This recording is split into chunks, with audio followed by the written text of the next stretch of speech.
Bismillahirrahmanirrahim. Assalamualaikum warahmatullahi wabarakatuh. Okey, apa khabar murid-murid semua? Ustazah harapkan semua dalam keadaan baik dan sihat. Okey, untuk subjek pendidikan Islam, hari ini kita akan belajar bidang ulum iaitu tajuk dia Fardu Ain dan Fardu Kifayah. Bahagian yang pertama dahulu ya. Okey, sebelum kita memulakan pembelajaran untuk hari ini, murid-murid sediakan dulu buku teks, muka surat 128 dan 129. Okey, ini rujukan kita yang akan kita gunakan untuk pembelajaran pada hari ini. Okey, murid-murid. Okey, rujuk pada muka surat 128, kita akan nampak pada muka surat tersebut ada dalil nakli. Okay, dalil nakli apa dia? Dalil nakli merupakan bukti yang terdapat daripada sumber sama ada Al-Quran ataupun hadis. Okey, jadi hari ini dalil nakli untuk tajuk yang kita nak belajar kita dapatkan daripada sumber hadis. Maksudnya daripada Nabi Muhammad sallallahu alaihi wasallam. Okey, Nabi Muhammad pernah bersabda dan juga ataupun pernah berkata. Okey, kita tengok apa dalil nakli kita hari ini.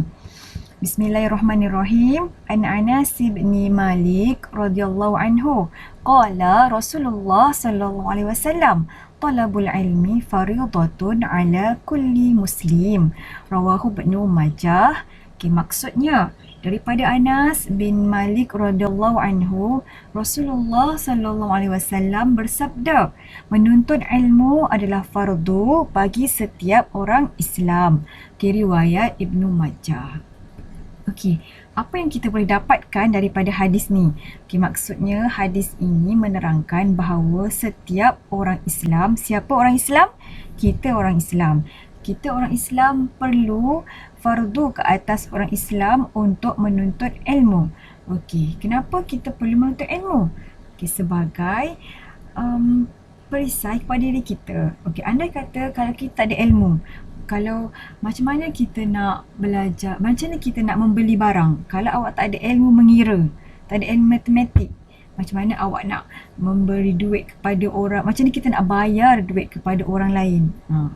Kalau kita tak ada ilmu membaca, okay, awak tak boleh membaca, macam mana kita nak berhadapan dengan dunia sekarang. Awak nak membaca surat khabar, membaca buku, awak nak sekarang telefon, contoh awak nak cari ilmu, awak nak type tu tak tahu macam nak eja. Okay, jadi apa-apa perkara kita perlu tuntut ilmu tersebut, belajar supaya dapat memberi manfaat kepada diri kita dan juga memberi manfaat kepada orang lain. Ilmu apa? Ilmu yang betul, ilmu yang baik, bukan ilmu yang tak baik. Contohnya kita nak belajar ilmu sihir. Okay, adakah ilmu sihir salah satu ilmu yang dituntut? Tidak, dia bukan ilmu yang dituntut sebab dia perkara yang membawa kepada kejahatan. Okey? Okey, seterusnya. Okey, awak lihat pada buku teks kamu. Okey, ada pengertian ilmu fardu ain. Okey, kita lihat pada buku teks. Okey, sama juga dalam slide saya. Okey, penerangan tentang ilmu fardu ain. Okay, apa itu pengertian dia? Baik, saya akan terangkan pengertian dia. Ilmu fardu ain adalah ilmu yang wajib dikuasai oleh setiap umat Islam. Okey, ilmu fardu ain. Fardu ain ni maksud dia setiap seorang Islam. Okey, setiap orang yang beragama Islam, setiap orang satu orang, okey, dia wajib belajar, wajib tahu, wajib menguasai ilmu fardu ain untuk diri dia sendiri. Okey, apa contohnya? Okey, contoh ilmu fardu ain. Okey, saya diterangkan, ada senaraikan di sebelahnya. Okey, solat 5 waktu. Okey, semua orang Islam wajib belajar, wajib kuasai, tahu tentang solat 5 waktu. Kemudian berpuasa di bulan Ramadan. Okey, semua orang kena berpuasa, semua orang yang beragama Islam perlu berpuasa di bulan Ramadan. Kemudian, apa lagi? Mengeluarkan zakat. Semua orang yang beragama Islam yang sudah baligh, yang mampu, wajib untuk mengeluarkan zakat ke atas dirinya. Seterusnya, mengerjakan haji. Mengerjakan haji juga wajib bagi mereka yang berkemampuan, bagi orang Islam yang berkemampuan.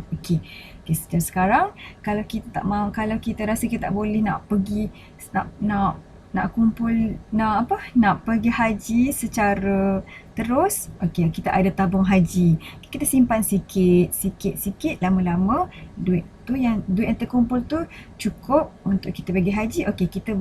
Kita dah mampu untuk pergi. Kita pergilah haji untuk menunaikan fardu ain. Baik.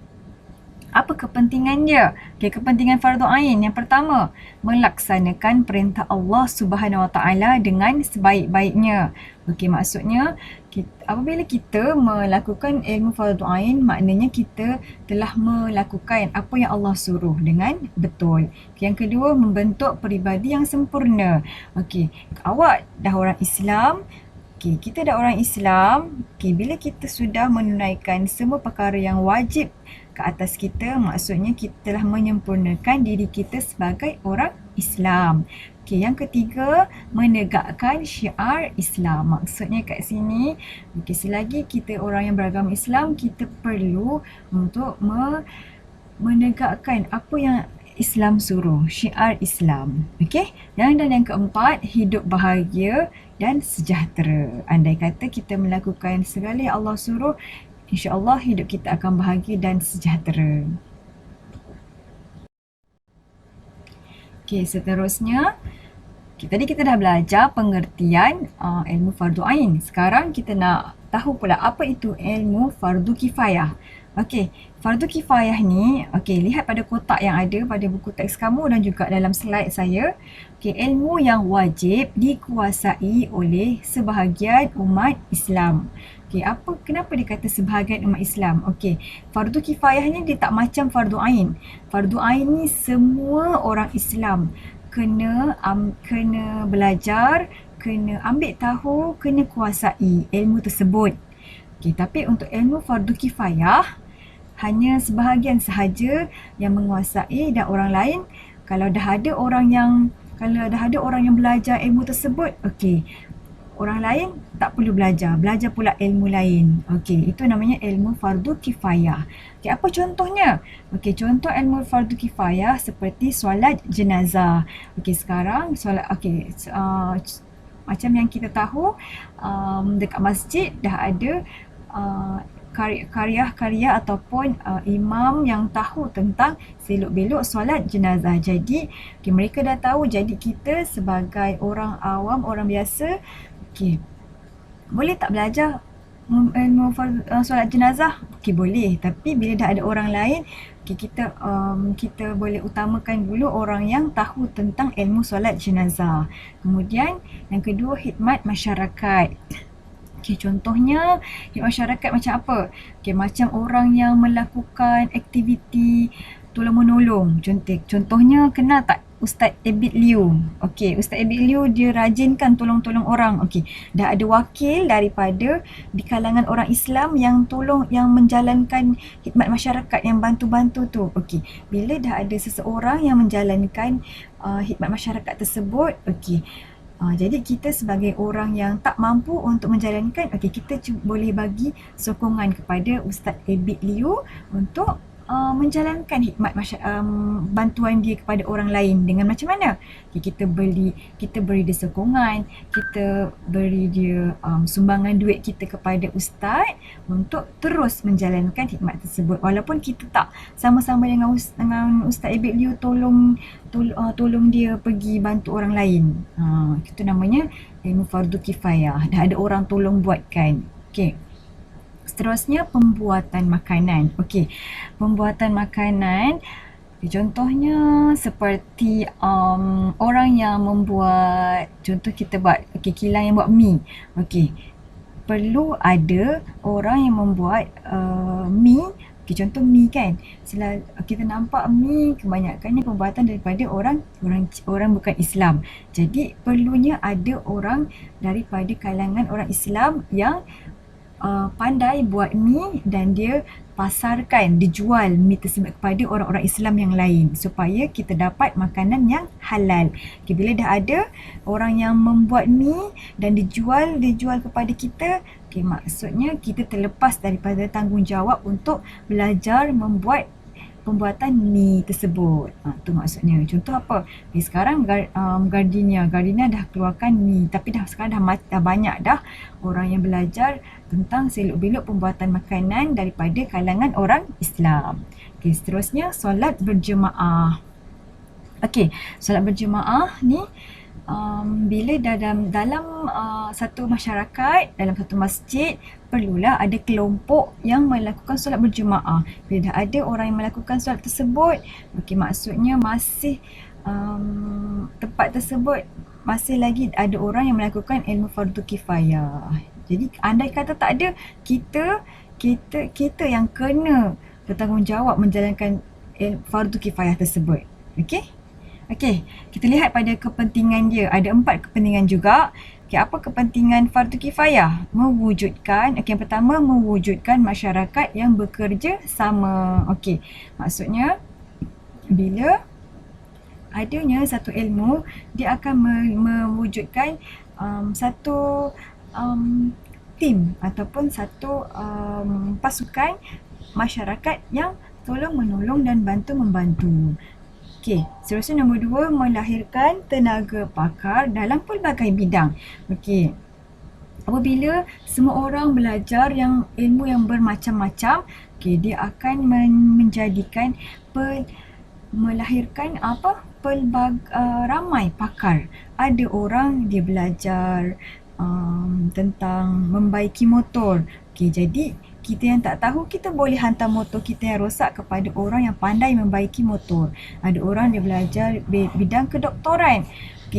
Kalau kita sakit, kita tak belajar tentang ilmu kedoktoran, kita boleh jumpa orang yang belajar bidang kedoktoran. Maksud dia masing-masing ada kelebihan dan ada ilmu tersendiri. Jadi kita kena saling tolong-menolong dan sokong-menyokong.